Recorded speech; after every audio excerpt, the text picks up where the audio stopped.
صل وسلم دائما أبدا على حبيبك خير الخلق كلهم. هو الحبيب الذي ترجى شفاعته،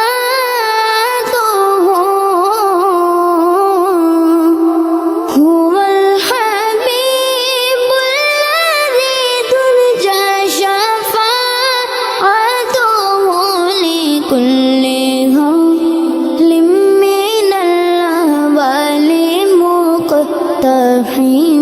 مولاي صل وسلم دائما أبدا على حبيبك خير الخلق كلهم.